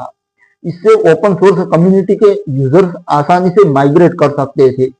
इसी तरह टेराफॉर्म, एंसिबल और जेनकिंस जैसे इंफ्रास्ट्रक्चर एज अ कोड और CI/CD टूल के इंटीग्रेशन ने डेव ऑप्स टीमों को आकर्षित किया। इंटीग्रेशन की संख्या लगातार बढ़ती गई। कंपनी ने एक इंटीग्रेशन मार्केट प्लेस बनाया जहां पार्टनर्स और कम्युनिटी मेंबर्स अपने खुद के इंटीग्रेशन सबमिट कर सकते थे। ये मार्केट प्लेस ओपन और पारदर्शी था, कोई भी योगदान दे सकता था और डेटाडॉग की टीम उन्हें रिव्यू करके अप्रूव करती थी। इस अप्रोच से सैकड़ों इंटीग्रेशन कम्युनिटी से आए। उदाहरण के लिए स्लैक, पेजर ड्यूटी और सर्विस नाउ जैसे अलर्टिंग और इंसिडेंट मैनेजमेंट टूल्स के इंटीग्रेशन ने ऑपरेशन टीमों को सीधा फायदा पहुंचाया। अलर्ट सीधे स्लैक चैनल्स में आते थे या टिकट्स ऑटोमेटिकली क्रिएट होते थे। डेटाबेस जैसे MySQL, PostgreSQL, MongoDB, Cassandra और Redis के लिए भी डीप इंटीग्रेशन थे जो न सिर्फ बेसिक मैट्रिक्स बल्कि क्वेरी परफॉर्मेंस और स्लो क्वेरी तक ट्रैक करते थे। वर्तमान में डेटाडॉग के पास 750 से अधिक इंटीग्रेशन है जो cloud services, cloud services, software tools, language libraries और हार्डवेयर तक फैले हुए हैं। ये संख्या कोई संयोग नहीं है, ये एक सोची समझी रणनीति का नतीजा है। कंपनी ने हमेशा पार्टनरशिप पर इन्वेस्टमेंट किया। प्रमुख टेक्नोलॉजी कंपनियों जैसे Amazon web services, Google, Microsoft, Cisco, पालो आल्टो नेटवर्क्स और वीएमवेयर के साथ स्ट्रेटेजिक पार्टनरशिप की। इन पार्टनरशिप को को मार्केटिंग, ज्वाइंट सॉल्यूशन और सर्टिफिकेशन मिले। उदाहरण के लिए डेटाडॉग अमेजॉन वेब सर्विसेज के साथ आउटपोस्ट और लाम्बडा जैसे नए फीचर्स के लिए पहले दिन से ही इंटीग्रेट रहता है। अब ये रणनीति ग्राहक अधिग्रहण और रिटेंशन दोनों के लिए महत्वपूर्ण रही। जब कोई कंपनी नई टेक्नोलॉजी अपनाती तो डेटाडॉग पहले से ही उसके लिए तैयार होता। इसे मौजूदा ग्राहक प्लेटफॉर्म छोड़कर नहीं जाते थे। नए ग्राहक आकर्षित होते थे क्योंकि उन्हें अलग अलग टूल्स की जरूरत नहीं पड़ती थी। इंटीग्रेशन की ये विविधता जिसने डेटाडॉग को स्विस आर्मी नाइफ जैसा बना दिया। हर स्थिति के लिए एक टूल। प्रतिस्पर्धियों के मुकाबले ये बड़ा फायदा था क्योंकि अन्य प्लेटफॉर्म्स में इंटीग्रेशन सीमित या प्रोप्राइटरी होते थे। इंटीग्रेशन को मेंटेन करना भी एक चुनौती थी। टेक्नोलॉजी लगातार बदलती रहती है। नए वर्जन्स, एपीआई चेंजेस या डेप्रिकेशंस। डेटाडॉग की टीम ने एक मजबूत प्रोसेस बनाया जहां इंटीग्रेशंस को नियमित अपडेट किया जाता था। कम्युनिटी फीडबैक और पार्टनर इनपुट से नए इंटीग्रेशंस प्राथमिकता पर दिए जाते थे। कंपनी ने डॉक्यूमेंटेशन और ट्यूटोरियल्स को भी उच्च गुणवत्ता वाला रखा जिससे ऑनबोर्डिंग आसान हो जाती थी। यह इंटीग्रेशन रणनीति डेटाडॉग की ग्रोथ का मुख्य इंजन बनी। इससे कंपनी ने स्टार्टअप से लेकर फॉर्च्यून 500 कंपनियों तक सभी को कवर किया। ग्राहक महसूस करते थे कि डेटाडॉग उनका पार्टनर है, न कि सिर्फ एक वेंडर। ये ओपन, फ्लेक्सिबल और कम्युनिटी ड्रिवन अप्रोच ही थी जिसने डेटाडॉग को बाजार में अलग पहचान दी। बिना इस रणनीति के कंपनी इतनी व्यापक एडॉप्शन नहीं हासिल कर पाती। यह अध्याय बताता है कि इकोसिस्टम बिल्डिंग यानी इकोसिस्टम बनाना और ग्राहक स्वतंत्रता पर फोकस करके कोई प्लेटफॉर्म कितना शक्तिशाली बन सकता है। ये अध्याय ये दिखाता है। अब दोस्तों दूसरा अध्याय शुरू करते हैं, नौवां अध्याय। नेक्स्ट अध्याय, नौवां अध्याय, टीम और कंपनी संस्कृति का निर्माण। टीम और कंपनी संस्कृति का निर्माण, तो ये है नौवां अध्याय। तो उसमें जानते हैं टीम और कंपनी संस्कृति के निर्माण के बारे में। तो दोस्तों डेटाडॉग की सफलता में उसकी टीम और कंपनी संस्कृति का योगदान सबसे महत्वपूर्ण रहा है। एक टेक्नोलॉजी कंपनी की असली ताकत उसके लोग होते हैं और डेटाडॉग ने शुरू से ही इस सिद्धांत को अपनाया। संस्थापक ओलिवियर फोमेल और एलेक्सिस लेकवॉक दोनों खुद उत्कृष्ट इंजीनियर थे। इसलिए वे जानते थे कि वर्ल्ड लेवल प्रोडक्ट बनाने के लिए वर्ल्ड लेवल टैलेंट की जरूरत होती है। कंपनी की शुरुआत छोटी टीम से हुई थी कंपनी की शुरुआत, लेकिन जैसे जैसे ग्राहक और प्रोडक्ट बढ़े टीम का विस्तार भी सोच समझकर किया गया। डेटाडॉग ने हमेशा टॉप टैलेंट को हायर करने पर जोर दिया। ऐसे लोग जो तकनीकी रूप से मजबूत हो, समस्या सॉल्व करने में कुशल हो और कंपनी के विजन से जुड़ाव महसूस करे। हायरिंग प्रोसेस कठोर लेकिन निष्पक्ष था, जिसमें तकनीकी इंटरव्यू, कल्चर फिट और रियल वर्ल्ड प्रॉब्लम सॉल्विंग पर फोकस होता था। ये अप्रोच सुनिश्चित करती थी कि हर नया सदस्य कंपनी की गुणवत्ता और नवाचार के स्तर को बनाए रखे या बढ़ाए। कंपनी संस्कृति का आधार था ओपननेस और सहयोग, यानी खुलापन और सहयोग था। संस्थापक शुरू से ही कंपनी के दोनों फाउंडर्स शुरू से ही खुली संस्कृति को बढ़ावा देते रहे। कोई भी कर्मचारी चाहे जूनियर इंजीनियर हो या सीनियर लीडर अपना आइडिया दे सकता था। मीटिंग्स में हर कोई बोलने के लिए प्रोत्साहित किया जाता था और अच्छे आइडियाज को रैंक या टाइटल से ऊपर रखा जाता था। ये फ्लैट स्ट्रक्चर इनोवेशन को बढ़ावा देता था, क्योंकि नए फीचर्स या सुधार अक्सर ग्राउंड लेवल से आते हैं, जमीनी लेवल से आते हैं। कंपनी का नाम डेटाडॉग होने की वजह से संस्कृति में भी मजेदार तत्व थे। ऑफिस में डॉग फ्रेंडली पॉलिसी थी। कर्मचारी अपने कुत्तों को साथ लेकर साथ ला सकते थे, और कई इवेंट्स डॉग थीम्ड होते थे। ये हल्का फुल्का माहौल तनावपूर्ण टेक्नोलॉजी वर्क में बैलेंस लाता था और टीम बिल्डिंग को मजबूत करता था। अब दोस्तों, डाइवर्सिटी और इंक्लूजन पर भी विशेष ध्यान दिया गया। डाइवर्सिटी और इंक्लूजन, उस पर भी विशेष ध्यान दिया गया। डेटाडॉग ने शुरू से ही विविध पृष्ठभूमि के लोगों को हायर किया, विभिन्न देशों, लिंग और अनुभवों से। कंपनी का मानना था कि विविध टीम ज्यादा क्रिएटिव और बेहतर समाधान देती है। महिलाओं और अल्पसंख्यकों के लिए विशेष प्रोग्राम चलाए गए, जैसे मेंटरशिप और लीडरशिप ट्रेनिंग। ये प्रयास सिर्फ दिखावा नहीं था। कंपनी की लीडरशिप और इंजीनियरिंग टीमों में डाइवर्सिटी स्पष्ट दिखती थी। कर्मचारियों को लगता था कि उनकी आवाज सुनी जाती है और वे कंपनी का हिस्सा है। सीखने और विकास के अवसर कंपनी की संस्कृति का एक मजबूत स्तंभ थे। डेटाडॉग ने कर्मचारियों को लगातार अपस्किल करने के लिए संसाधन उपलब्ध कराए। इंटरनल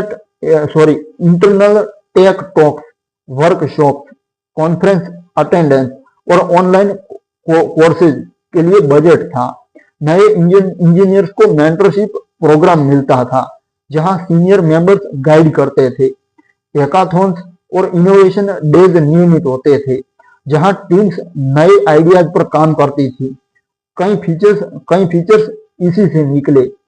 कंपनी ने डॉग फूड कल्चर को बढ़ावा दिया। मतलब कर्मचारी खुद डेटाडॉग प्रोडक्ट्स का इस्तेमाल करते थे और फीडबैक देते थे। इससे प्रोडक्ट बेहतर होता था और कर्मचारियों में ओनरशिप की यानी मालिकाना भावना पैदा होती थी, ओनरशिप की भावना आती थी। अब दोस्तों, लचीला काम और वर्क लाइफ बैलेंस भी संस्कृति का हिस्सा था। ये महामारी से पहले ही डेटाडॉग रिमोट और हाइब्रिड वर्क को सपोर्ट करता था। कर्मचारियों को अपनी कार्यशैली चुनने की स्वतंत्रता थी, जब तक काम प्रभावित न हो। अच्छे बेनिफिट्स जैसे health insurance, gym membership, paid leaves और मैटरनिटी लीव, जिसने कर्मचारियों को संतुष्ट रखा। ये अप्रोच रिजल्ट ओरिएंटेड थी, घंटों की बजाय आउटपुट्स पर फोकस। नतीजा ये हुआ कि कर्मचारी लंबे समय तक कंपनी से जुड़े रहे और उनकी प्रोडक्टिविटी उच्च रही। इस संस्कृति के परिणाम स्वरूप डेटाडॉग को कई बार बेस्ट प्लेस टू वर्क का अवार्ड मिला। ग्लासडोर और ग्रेट प्लेस टू वर्क जैसे प्लेटफॉर्म्स पर कंपनी की रेटिंग्स हमेशा ऊंची रही है। कर्मचारी समीक्षाओं में ओपन कल्चर, ग्रोथ अपॉर्चुनिटीज और सपोर्टिव मैनेजमेंट की तारीफ होती थी। ये संस्कृति सिर्फ इंटरनल नहीं थी, ये बाहर भी दिखती थी। डेटाडॉग की blog post, open source contributions और कम्युनिटी इवेंट्स में कर्मचारी सक्रिय रहते थे, जिससे कंपनी की अच्छी इमेज बनती थी और टॉप टैलेंट आकर्षित होता था। टीम का आकार बढ़ने के साथ भी संस्कृति को बनाए रखना चुनौती थी। कंपनी ने इसे स्केल करने के लिए कोर वैल्यूज डिफाइन की, जैसे be curious, take ownership, communicate clearly और वर्क टुगेदर। ये वैल्यूज हर हायरिंग, परफॉर्मेंस रिव्यू और डिसीजन में इस्तेमाल होती थी। लीडरशिप ट्रेनिंग प्रोग्राम से मैनेजर्स को कल्चर गार्डियंस बनाया गया। ऑफिस में ओपन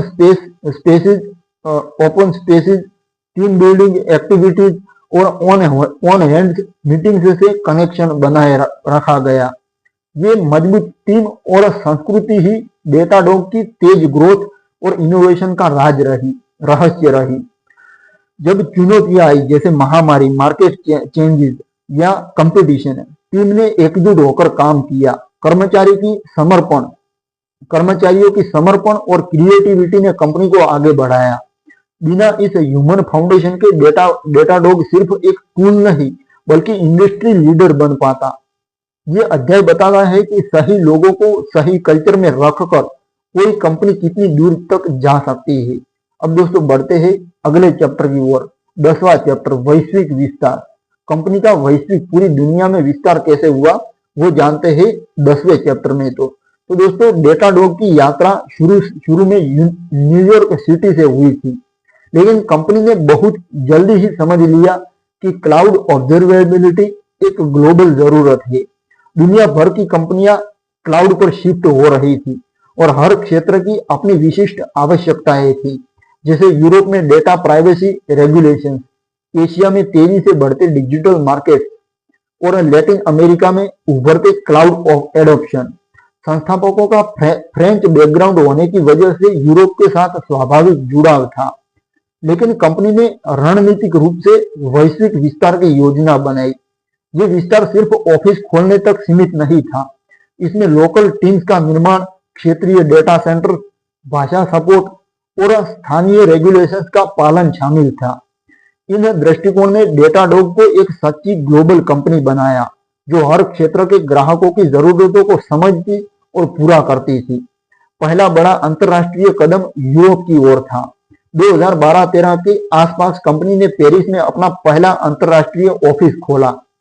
वह चुनाव संयोग नहीं था, ये चुनाव संयोग नहीं था, जो चुनाव हुआ था वो संयोग नहीं था। संस्थापक ओलिवियर पोमेल और एलेक्सिस लेकवॉक दोनों फ्रांस से थे और इकोल सेंट्रल पेरिस के एल्यूमिनाई। पेरिस ऑफिस ने Europe, middle east and Africa क्षेत्र के लिए हब का काम किया, जहां से यूरोपियन ग्राहकों को लोकल सपोर्ट मिलना शुरू हुआ। फ्रेंच, जर्मन और अन्य यूरोपियन भाषाओं में डॉक्यूमेंटेशन और सपोर्ट जोड़ा गया। सबसे महत्वपूर्ण था GDPR, general data protection regulation, उसका पूर्ण अनुपालन। डेटाडॉग ने यूरोपियन यूनियन में डेटा रेजिडेंसी सुनिश्चित की, मतलब यूरोपियन ग्राहकों का डेटा यूरोपियन यूनियन क्षेत्र में ही स्टोर होता था। इससे बड़े एंटरप्राइज ग्राहक जैसे बैंकिंग और हेल्थ केयर कंपनियां आकर्षित हुई, जो सख्त प्राइवेसी लॉस का पालन करना चाहती थी। पेरिस ऑफिस में सेल्स सपोर्ट और इंजीनियरिंग टीम्स को होस्ट किया, जिससे यूरोप में ग्राहक आधार यानी कंज्यूमर बेस तेजी से बढ़ा। इसके बाद कंपनी ने एशिया पैसिफिक क्षेत्र में अपना फोकस किया। 2015-16 में टोक्यो और सिंगापुर में ऑफिस खोले गए। जापान क्लाउड एडॉप्शन में तेजी से आगे था और कई बड़ी कंपनियां अमेज़न वेब सर्विसेज और अन्य क्लाउड्स का इस्तेमाल कर रही थी। टोक्यो ऑफिस ने जापानी मार्केट को टारगेट किया, जहां लोकल भाषा सपोर्ट और जापानी रेगुलेशन का पालन जरूरी था। सिंगापुर ऑफिस एपीएसी हब बना, जो भारत, ऑस्ट्रेलिया, कोरिया और दक्षिण पूर्व एशिया को कवर करता था। यहां से लोकल सेल्स टीम ने एंटरप्राइज डील्स की। ऑस्ट्रेलिया में सिडनी ऑफिस खोलकर ऑस्ट्रेलियन डेटा रेजिडेंसी सुनिश्चित की गई। एशिया में तेजी से बढ़ते स्टार्टअप्स और ई कॉमर्स कंपनियों ने डेटाडॉग को अपनाया, क्योंकि इसका प्लेटफॉर्म उनके हाई ग्रोथ स्केलिंग को सपोर्ट करता था। कंपनी ने जापानी, कोरियन और चाइनीज भाषाओं में इंटरफेस और डॉक्यूमेंटेशन उपलब्ध कराया। उत्तरी अमेरिका के बाहर लंदन ऑफिस ने यूके और आयरिश मार्केट को मजबूत किया। यूनाइटेड किंगडम में कई फाइनेंशियल सर्विसेज कंपनियां थी, जो डेटाडॉग को सिक्योरिटी और कंप्लायंस फीचर की वजह से आकर्षित हुई।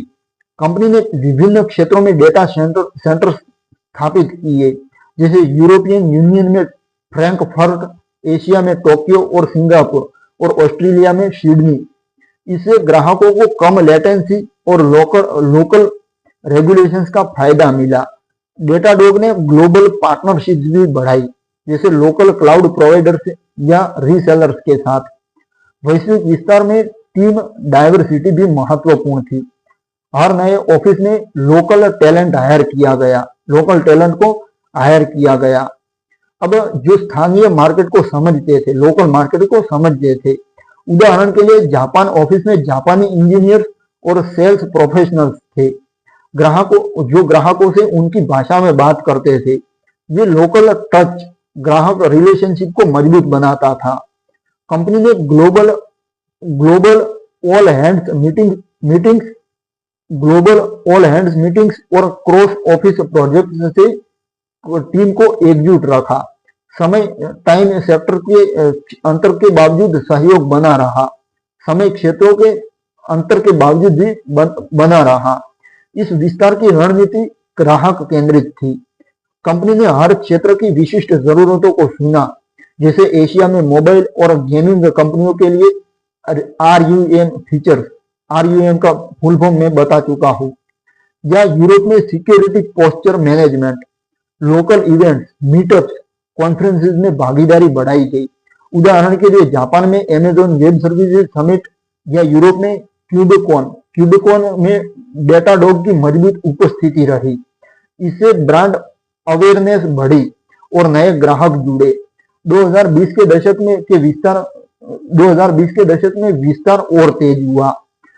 कंपनी ने बोस्टन, डेनवर, एम्स्टर्डम और सियोल जैसे शहरों में ऑफिस जोड़े। रिमोट वर्क कल्चर ने ग्लोबल टैलेंट को आकर्षित किया। कर्मचारी कहीं से भी काम कर सकते थे। महामारी के दौरान भी विस्तार रुका नहीं, क्योंकि क्लाउड अडॉप्शन और बढ़ गया था। आज डेटाडॉग के ऑफिसेज दुनिया भर में फैले हैं। अमेरिका, यूरोप, एशिया, ऑस्ट्रेलिया और अन्य क्षेत्रों में हजारों कर्मचारी विभिन्न देशों से है और ग्राहक आधार यानी कंज्यूमर बेस ग्लोबल है। स्टार्टअप से लेकर मल्टीनेशनल कॉरपोरेशन तक। अब इसके ग्राहक आधार भी ग्लोबल है, स्टार्टअप से लेकर मल्टीनेशनल कॉरपोरेशन तक। ये वैश्विक विस्तार डेटाडॉग की सफलता का एक प्रमुख कारण रहा। शुरू में अमेरिका केंद्रित कंपनी होने के बावजूद लोकल प्रेजेंस और रेगुलेटरी कंप्लायंस ने इसे विश्वसनीय ग्लोबल लीडर बनाया। ग्राहक जहां भी हो, उन्हें लगता है कि डेटाडॉग उनके साथ है। ये रणनीति न सिर्फ ग्राहक आधार बढ़ाती है, न सिर्फ कंज्यूमर बेस बढ़ाती है, बल्कि इनोवेशन को भी विविधता देती है, क्योंकि विभिन्न क्षेत्रों से फीडबैक आता है। बिना इस ग्लोबल विजन के डेटाडॉग आज की स्थिति में नहीं पहुंचता। ये अध्याय दिखाता है कि सही समय पर सही क्षेत्र में विस्तार करके कोई भी कंपनी कितनी व्यापक पहुंच हासिल कर सकती है। दोस्तों, ये अध्याय अच्छी भली भांति से दिखाता है। अब दोस्तों 11वां चैप्टर शुरू करते हैं। टोटल 12 चैप्टर की बुक है, तो 11वां चैप्टर है इनोवेशन, सिक्योरिटी और AI में कदम, यानी आर्टिफिशियल इंटेलिजेंस में कदम। ये है 11वां चैप्टर। तो डेटाडॉग की सफलता की यात्रा में हाल के वर्षों का सबसे रोचक हिस्सा उसका निरंतर नवाचार रहा है, विशेष रूप से क्लाउड सुरक्षा और आर्टिफिशियल इंटेलिजेंस के क्षेत्र में। क्लाउड कंप्यूटिंग के परिपक्व होने के साथ नई चुनौतियां सामने आई, जैसे साइबर थ्रेट्स की बढ़ती संख्या, मिस कॉन्फ़िगरेशन और कंप्लायंस की जटिलताएं। साथ ही बड़े डेटा वॉल्यूम से उपयोगी इंसाइट निकालना मुश्किल हो रहा था। डेटाडॉग ने इन चुनौतियों को अवसर में बदला और अपने यूनिफाइड प्लेटफॉर्म पर सुरक्षा और AI आधारित फीचर्स जोड़े। ये कदम न सिर्फ मौजूदा ग्राहकों को और वैल्यू देता था, बल्कि नए क्षेत्रों जैसे सिक्योरिटी ऑपरेशंस और AI ड्रिवन ऑब्जर्वेबिलिटी में कंपनी को लीडर बनाता था। संस्थापकों की दूरदर्शिता और इंजीनियरिंग टीम की दक्षता ने एफिशिएंसी ने इन इनोवेशंस को संभव बनाया, जो हमेशा ग्राहक फीडबैक और मार्केट ट्रेंड्स यानी मार्केट की लहर पर आधारित रहे। सुरक्षा क्षेत्र में डेटाडॉग का प्रवेश एक रणनीतिक फैसला था। 2020 के दशक की शुरुआत में cloud security posture management feature जोड़े गए, जो क्लाउड संसाधनों में मिस कॉन्फ़िगरेशन और वल्नरेबिलिटीज को ऑटोमेटिकली डिटेक्ट करते थे। ग्राहक अमेज़न वेब सर्विसेज, एज्योर और गूगल क्लाउड पर अपनी सिक्योरिटी पोस्चर को एक ही डैशबोर्ड पर देख सकते थे। इसके बाद क्लाउड वर्कलोड सिक्योरिटी और एप्लीकेशन सिक्योरिटी फीचर्स आए। कंपनी ने कुछ छोटे अधिग्रहण किए, जैसे स्क्रीन SQREEN उसका अधिग्रहण किया, जो run time application security provide करता था। इससे डेटाडॉग को कोड लेवल पर थ्रेट्स डिटेक्ट करने की क्षमता मिली, जैसे एसक्यूएल इंजेक्शन या XSS attack. Cloud security information and event management एक बड़ा लॉन्च था, जो लॉग्स और थ्रेट इंटेलिजेंस को एकीकृत करके रियल टाइम थ्रेट डिटेक्शन प्रदान करता था। ये सभी फीचर्स मौजूदा ऑब्जर्वेबिलिटी प्लेटफॉर्म पर इंटीग्रेटेड थे, जिससे डेव ऑप्स और सेक ऑप्स टीमों के बीच सहयोग बढ़ा। ग्राहक अब परफॉर्मेंस और सिक्योरिटी दोनों को एक जगह मैनेज कर सकते थे, जो डेव सेक ऑप्स कल्चर को सपोर्ट करता था। आर्टिफिशियल इंटेलिजेंस में डेटाडॉग के कदम और प्रभावशाली रहे। कंपनी ने वर्षों से मशीन लर्निंग का इस्तेमाल अनोमली डिटेक्शन और अलर्टिंग में कर रही थी, लेकिन हाल के वर्षों में ये एआई में पूरी तरह बदल गया। वॉचडॉग नाम का एआई इंजन लगातार मैट्रिक्स, लॉग्स और ट्रेस का विश्लेषण करता है और ऑटोमेटिकली असामान्य पैटर्न पकड़ता है। ये नॉइज को कम करता है और केवल महत्वपूर्ण अलर्ट्स भेजता है, जिससे ऑन कॉल टीमों का समय बचता है। डेटाडॉग ने एआई आधारित रूट कोज एनालिसिस फीचर्स जोड़े, जो किसी इश्यू की जड़ को तेजी से ढूंढते हैं, जैसे एक डिप्लॉयमेंट के बाद परफॉर्मेंस ड्रॉप क्यों हुआ। बीट्स एआई नाम का एक जनरेटिव एआई असिस्टेंट लॉन्च किया गया, जो यूजर्स को नेचुरल लैंग्वेज में क्वेरीज करने की सुविधा देता है। उदाहरण के लिए यूजर पूछ सकता है, पिछले सप्ताह में सबसे ज्यादा एरर्स वाली सर्विस कौन सी थी, और बीट्स एआई डैशबोर्ड जनरेट करके जवाब देता है। ये फीचर डेटाडॉग के बड़े डेटा पर ट्रेन किया गया है और प्राइवेसी को ध्यान में रखता है। इन एआई फीचर्स का विकास ग्राहक केंद्रित रहा। कंपनी ने बड़े पैमाने पर डेटा का इस्तेमाल करके मॉड्यूल्स ट्रेन किए, लेकिन हमेशा ग्राहक डेटा की गोपनीयता बनाए रखी। अब दोस्तों, एआई को ऑब्जर्वेबिलिटी पाइपलाइन में गहराई से इंटीग्रेट किया गया, जैसे प्रेडिक्टिव स्केलिंग सुझाव या auto remediation workflows. Synthetic monitoring में एआई का इस्तेमाल करके प्रोएक्टिव टेस्टिंग और बेहतर हुई। सुरक्षा में भी एआई थ्रेट डिटेक्शन को मजबूत करता है, जैसे अननोन अटैक्स पैटर्न्स को पहचानना। डेटाडॉग ने ओपन एआई मॉडल्स के साथ इंटीग्रेशन भी जोड़े, जिससे ग्राहक अपने LLM बेस्ड एप्लीकेशन को मॉनिटर कर सकते थे। इन इनोवेशन को सपोर्ट करने के लिए कंपनी ने रिसर्च एंड डेवलपमेंट में भारी इन्वेस्टमेंट किया। इंजीनियरिंग टीम ने नए टेक्नोलॉजी जैसे Kubernetes native operators, serverless monitoring और एज कंप्यूटिंग सपोर्ट जोड़े। अधिग्रहणों से नई क्षमताएं आई, जैसे मोर्टार डेटा का अधिग्रहण, लॉग एनालिटिक्स को मजबूत करने के लिए। डेटाडॉग ने हमेशा इंडस्ट्री स्टैंडर्ड्स को आगे बढ़ाया, जैसे ओपन टेलीमेट्री, उसमें योगदान देकर ओपन सोर्स ऑब्जर्वेबिलिटी को प्रमोट किया। ये कदम डेटाडॉग को भविष्य के लिए तैयार कर रहे हैं। क्लाउड सिक्योरिटी और आर्टिफिशियल इंटेलिजेंस तेजी से महत्वपूर्ण हो रहे हैं, और डेटाडॉग का यूनिफाइड प्लेटफॉर्म इन दोनों को एक साथ लाकर ग्राहकों को अद्वितीय वैल्यू देता है। बड़े एंटरप्राइज ग्राहक अब डेटाडॉग को सिर्फ मॉनिटरिंग टूल नहीं, बल्कि अपनी डिजिटल ट्रांसफॉर्मेशन का स्ट्रेटेजिक पार्टनर मानते हैं। ये नवाचार चक्र, इनोवेशन साइकिल, कंपनी की ग्रोथ को बनाए रखता है और नए क्षेत्रों में प्रवेश के दरवाजे खोलता है। बिना इन क्षेत्रों में कदम रखे डेटाडॉग आज की बदलती टेक दुनिया में लीडर नहीं रह पाता। ये अध्याय दिखाता है कि निरंतर इनोवेशन और उभरती टेक्नोलॉजी को अपनाकर कोई भी कंपनी कितनी रिलेवेंट और मजबूत बनी रह सकती है। अब दोस्तों बढ़ते हैं आखिरी और 12वें चैप्टर की ओर। तो निरंतर सफलता और विरासत यानी लेगेसी, निरंतर सफलता और लेगेसी। तो दोस्तों, डेटाडॉग की कहानी एक छोटी सी शुरुआत से वर्ल्ड लेवल की सफलता तक की यात्रा है, जो तकनीकी नवाचार, ग्राहक केंद्रित दृष्टिकोण और दृढ़ संकल्प का प्रतीक है। 2010 में न्यूयॉर्क के एक साधारण ऑफिस में 2 इंजीनियर्स द्वारा स्थापित ये कंपनी आज क्लाउड ऑब्जर्वेबिलिटी का अग्रणी नाम है। इसकी सफलता का सबसे बड़ा राज है उसका मूल मिशन, क्लाउड युग की जटिलताओं को सरल बनाना और डेवलपर्स, ऑपरेशंस और सिक्योरिटी टीमों को एक ही प्लेटफॉर्म पर एकजुट करना। ओलिवियर पोमेल और एलेक्सिस लेकवॉक, उनकी दूरदर्शिता ने कंपनी को हमेशा आगे रखा।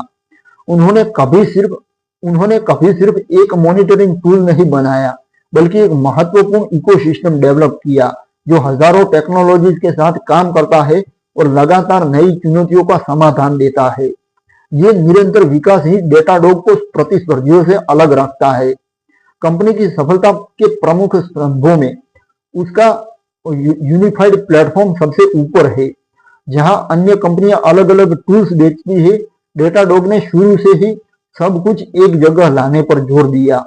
इंफ्रास्ट्रक्चर मॉनिटरिंग से शुरू करके APM, logs, RUM, synthetics, network security और एआई तक हर फीचर मौजूदा डेटा मॉडल और टैगिंग सिस्टम पर आधारित है। इससे ग्राहकों को साइलो की समस्या नहीं झेलनी पड़ती। वे मैट्रिक्स, ट्रेस और लॉग्स को एक ही जगह सह संबंधित करके समस्याओं की जड़ तेजी से ढूंढ लेते हैं। ये अप्रोच डेवऑप्स, एसआरई और डेवसेकऑप्स कल्चर को पूरी तरह सपोर्ट करती है। हजारों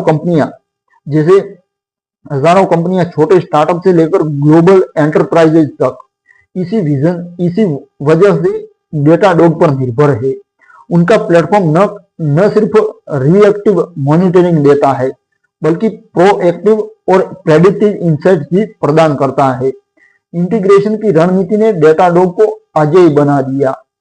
सैकड़ों इंटीग्रेशन और एक ओपन मार्केट प्लेस ने ग्राहकों को स्वतंत्रता दी। वे अपनी पसंद की टेक्नोलॉजी इस्तेमाल कर सकते हैं। क्यूबरनेटिस, प्रोमेथ्यूस, टेराफॉर्म, स्लेक या किसी भी क्लाउड प्रोवाइडर और फिर भी सब कुछ एक डैशबोर्ड पर देख सकते हैं। ये ओपन सोर्स कम्युनिटी के साथ गहरा सहयोग का नतीजा है। डेटाडॉग का एजेंट और कंपोनेंट गिटहब पर उपलब्ध है, जहां कम्युनिटी योगदान देती है। ये पारदर्शिता और फ्लेक्सिबिलिटी ग्राहकों में विश्वास पैदा करती है और वेंडर लॉक इन से बचाती है। ग्राहक केंद्रित दृष्टिकोण कंपनी की रीढ़ रहा है। ग्राहक केंद्रित दृष्टिकोण, कंपनी शुरू से खुद ग्राहकों से बात करते थे। संस्थापक शुरू से खुद बात करते थे ग्राहकों से और फीडबैक को प्रोडक्ट में शामिल करते थे। ये कल्चर आज भी बना हुआ है। फ्री ट्रायल, आसान ऑनबोर्डिंग, उत्कृष्ट डॉक्यूमेंटेशन और रिस्पॉन्सिव सपोर्ट ने ग्राहक संतुष्टि को हाई लेवल दिया है। शुरुआती ग्राहक जैसे एयरबीएनबी, नेटफ्लिक्स और फेसबुक आज भी कंपनी के साथ है और उनके साथ मिलकर नए फीचर्स विकसित होते हैं। वर्ड ऑफ माउथ और केस स्टडीज ने मार्केटिंग का सबसे बड़ा काम किया। ग्राहक सफलताएं ही डेटाडॉग की सबसे मजबूत प्रमोशन रही है। टीम और संस्कृति ने इस सफलता को संभव बनाया। डेटाडॉग ने हमेशा टॉप टैलेंट को आकर्षित किया और एक ऐसी संस्कृति बनाई जहां इनोवेशन, सीखना और सहयोग प्रोत्साहित होता है। डाइवर्सिटी, मेंटरशिप और वर्क लाइफ बैलेंस ने कर्मचारियों को प्रेरित रखा। ग्लोबल ऑफिसेज और रिमोट वर्क ने विश्व भर में से टैलेंट जोड़ा। ये मजबूत टीम ही है जो जटिल चुनौतियों का सामना करती है और नए प्रोडक्ट्स लॉन्च करती है। वैश्विक विस्तार ने कंपनी को सच्ची अंतरराष्ट्रीय पहचान दी। यूरोप, एशिया, ऑस्ट्रेलिया और अन्य क्षेत्रों में लोकल प्रेजेंस, डेटा रेजिडेंसी और रेगुलेटरी कंप्लायंस ने बड़े ग्राहकों का भरोसा जीता। आज डेटाडॉग हर महाद्वीप पर मौजूद है और स्थानीय जरूरतों को समझता है। हाल के नवाचार इनोवेशंस, विशेष रूप से क्लाउड सिक्योरिटी और एआई ने, जिसने कंपनी को भविष्य के लिए तैयार किया। वॉचडॉग एआई, बीट्स एआई और CSPM जैसे फीचर्स क्लाउड की नई चुनौतियों का जवाब है। डेटाडॉग अब सिर्फ ऑब्जर्वेबिलिटी नहीं बल्कि डिजिटल ट्रांसफॉर्मेशन का पार्टनर है। डेटाडॉग की विरासत ये है कि इसने क्लाउड मॉनिटरिंग का मानक बदल दिया। इसने साबित किया कि सही समस्या को पहचान कर, ग्राहकों की आवाज सुनकर, ओपन इकोसिस्टम बनाकर और निरंतर इनोवेशन करके कोई कंपनी वर्ल्ड लेवल पर सफल हो सकती है। 2010 की छोटे सी टीम से आज हजारों कर्मचारियों और लाखों यूजर्स वाली कंपनी तक की ये यात्रा प्रेरणादायक है, जो मैंने प्रेरणादायक अंदाज में आपके सामने प्रस्तुत की है।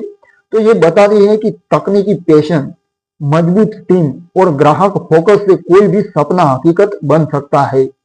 डेटाडॉग की यह यात्रा अभी जारी है। क्लाउड और एआई के नए युग में ये और मजबूत और ऊंचाइयों को छुएगा।